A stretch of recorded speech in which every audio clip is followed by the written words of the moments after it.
ಜಿಲ್ಲಾಡಳಿತ, ಜಿಲ್ಲಾ ಪಂಚಾಯತ್ ಮತ್ತು ಸಮಾಜ ಕಲ್ಯಾಣ ಇಲಾಖೆ ಇವರ ಸಂಯುಕ್ತ ಆಶ್ರಯದಲ್ಲಿ ಭಾರತದ ಮಾಜಿ ಉಪ ಪ್ರಧಾನಿಗಳಾದ ಡಾಕ್ಟರ್ ಬಾಬು ಜಗಜೀವನ್ ರಾಮ್ ರವರ 119ನೇ ಜನ್ಮದಿನಾಚರಣೆಯನ್ನು ಚಿಕ್ಕಬಳ್ಳಾಪುರ ನಗರದ ಕನ್ನಡ ಭವನದಲ್ಲಿ ಹಮ್ಮಿಕೊಳ್ಳಲಾಗಿತ್ತು. ನಗರದ ವಾಪಸಂದ್ರ ರಂಗನಾಥ ಸ್ವಾಮಿ ದೇವಾಲಯದಿಂದ ಹಮ್ಮಿಕೊಂಡಿದ್ದ ಬೆಳ್ಳಿ ರಥಗಳಿಗೆ ಜಿಲ್ಲಾಧಿಕಾರಿ, ಸಿಇಒ ಹಾಗೂ ಎಸ್ಪಿ ರವರು ಚಾಲನೆ ನೀಡಿದರು.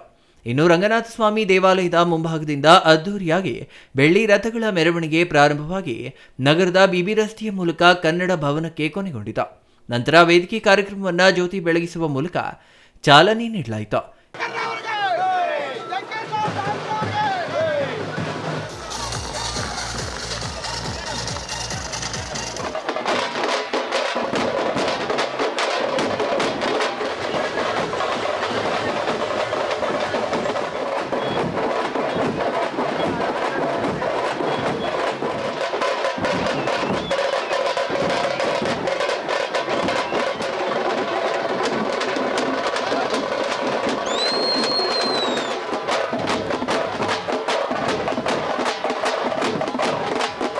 ಇನ್ನು ಇದೇ ಸಮಯದಲ್ಲಿ ಮಾತನಾಡಿದ ಸಂಸದ ಸುಧಾಕರ್, ನಾನು ಸಚಿವರಾಗಿದ್ದ ವೇಳೆ ಕಮಿಟಿ ಮಾಡಿ ಎಲ್ಲ ವರ್ಗದ ಮುಖಂಡರ ಜೊತೆ ಮಾತುಕತೆ ನಡೆಸಿ ಹಾಗೂ ವರದಿಗಳ ಅನ್ವಯವಾಗಿ ನ್ಯಾಯ ಒದಗಿಸುವ ಪ್ರಯತ್ನ ಮಾಡಿದ್ವಿ. ಇನ್ನು ಎಡವರ್ಗಕ್ಕೆ ಬಿಜೆಪಿ ಸರ್ಕಾರದಲ್ಲಿ ಸುಮಾರು 6% ಕೊಟ್ಟಿದ್ವಿ. ನಂತರ ಕಾಂಗ್ರೆಸ್ ಸರ್ಕಾರ 2 ಸಮುದಾಯಕ್ಕೆ ಸೇಮ್ ಮಾಡಿದ್ರು, ಆದರೆ ಅದನ್ನ ಅನುಮೋದನೆ ಮಾಡಲಿಲ್ಲ ಎಂದ್ರು. ಈ ಸರ್ಕಾರ ಬಂದ ಮೇಲೆ ಈಗ 2 ಸಮುದಾಯಗಳಿಗೆ 2 ವರ್ಗಗಳಿಗೆ ಈಕ್ವಲ್ ಮಾಡಿಲ್ಲ, ಅದು ಓಕೆ ಅಂದಿಲ್ಲ. ಆದರೆ ಇನ್ನೂ ಕೂಡ ಅದು ಮಾಡ್ಲಿಕ್ಕೆ ಆಗಲಿಲ್ಲ. ಸುಪ್ರೀಂ ಕೋರ್ಟ್ನವರೇ ಇವತ್ತು ನಿಮಗೆ ಇಂಟರ್ನಲ್ ರಿಸರ್ವೇಷನ್ಗೆ ಅವಕಾಶ ಮಾಡಿಕೊಟ್ಟಿದ್ದಾರೆ. ಪ್ರಧಾನಮಂತ್ರಿಗಳು ಇವತ್ತು ನರೇಂದ್ರ ಮೋದಿ ಅವರು ಇದಕ್ಕೆ ಒತ್ತನ್ನು ಕೊಡ್ತಾ ಇದ್ದಾರೆ.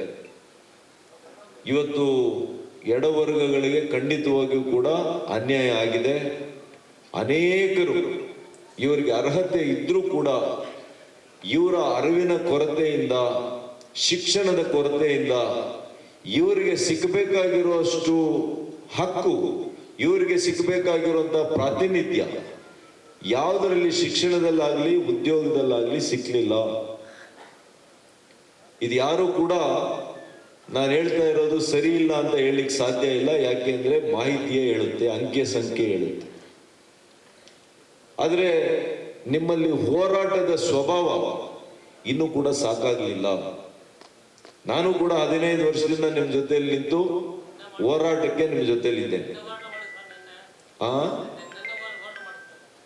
ನಿನ್ನೆ ಒಂದು ದಿವಸ ಮಾಡಿದ್ರೆ ಸಾಕಾಗಲ್ಲ, ನಿಮಗೆ ನ್ಯಾಯ ಸಿಕ್ಕೋವರೆಗೂ ಹೋರಾಟ ಮಾಡಬೇಕು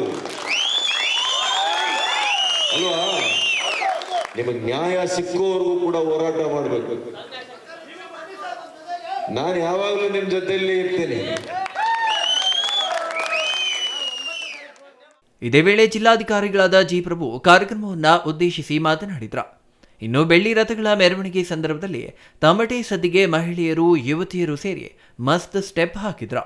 ಇನ್ನು ಕಾರ್ಯಕ್ರಮದಲ್ಲಿ ಸಂಸದ ಸುಧಾಕರ್, ಜಿಲ್ಲಾಧಿಕಾರಿ G Prabhu, CEO doctor Naveen Bhat, SP Kushal Chowksey, ಅಪರ ಜಿಲ್ಲಾಧಿಕಾರಿ ಡಾಕ್ಟರ್ ಭಾಸ್ಕರ್, ಜಿಲ್ಲಾ ಹಾಗೂ ತಾಲೂಕು ಮಟ್ಟದ ವಿವಿಧ ಇಲಾಖೆಯ ಅಧಿಕಾರಿಗಳು ಹಾಗೂ ಎಡಗೈ ಸಮುದಾಯದವರು ಭಾಗವಹಿಸಿದ್ರು.